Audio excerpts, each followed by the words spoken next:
सातारा जिल्ह्यातील वाई तालुक्यातील भुईंज गाव आणि त्या गावातील ऐतिहासिक जाधवराव वाडा, जिथे तब्बल 400 वर्षाची रामनवमी परंपरा आजही भक्तिभावात जपली जात आहे। समर्थ रामदास स्वामी यांच्या सूचनेनुसार प्रतिष्ठापित करण्यात आलेल्या प्रभू श्री रामचंद्रांच्या मूर्तीमुळे या वाड्याला ऐतिहासिक आणि धार्मिक महत्त्व लाभले असून दरवर्षीप्रमाणे यंदाही येथे रामनवमी उत्सव मोठ्या उत्साहात साजरा करण्यात आला।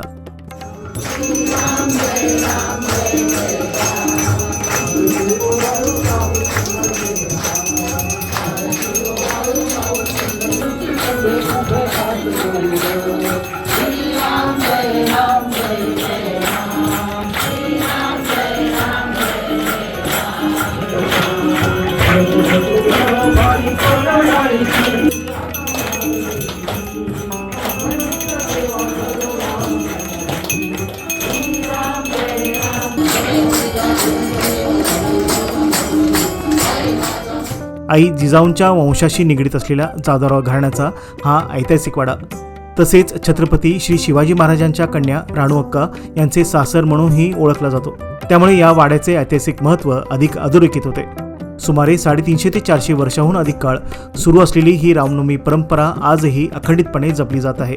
भुईंज येथील जाधवराव वाड्यात प्रभू श्री रामचंद्रांची मूर्ती विराजमान असून रामनवमीच्या दिवशी येथे विशेष पूजा, अभिषेक आणि आकर्षक अलंकारिक सजावट करण्यात येते।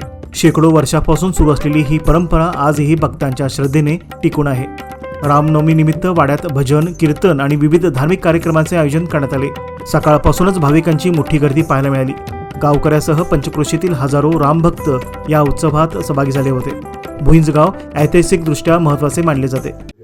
जाधवराव कुटुंबियांच्याकडे पण आहे आणि त्या वर्षाची परंपरा अजून अखंडपणाने आपण 9 दिवस रामनवमी इथं आपल्या भुईंज गावामध्ये जाधवरावच्या वाड्यामध्ये साजरी करत आहोत। गेली 9 दिवस सर्व गावातील ग्रामस्थ, त्याच्यानंतर धार्मिक मंडळी सगळी, भजन हवन होम करणारी सगळी मंडळी रोज संध्याकाळी 9 वाजल्यापासून 11, 11:30 वाजेपर्यंत इथं या आपल्या रामाच्या मंदिरामध्ये येऊन आपली इथं येथील जाधवराव वाडा आणि समाधीस्थळ हे भाविकांसाठी आकर्षणाचे केंद्र ठरत असून रामनवमीच्या निमित्ताने संपूर्ण परिसर भक्तिमय वातावरणात न्हाऊन निघाला होता। सुमारे 400 वर्षाची परंपरा जपत भुईंज येथील जाधवराव वाड्यात रामनवमीचा उत्सव मोठ्या भक्तिभावात साजरा होत असून या ऐतिहासिक परंपरेमुळे हा वाडा केवळ धार्मिकच नव्हे तर सांस्कृतिक वारशाचेही महत्त्वपूर्ण केंद्र ठरत आहे।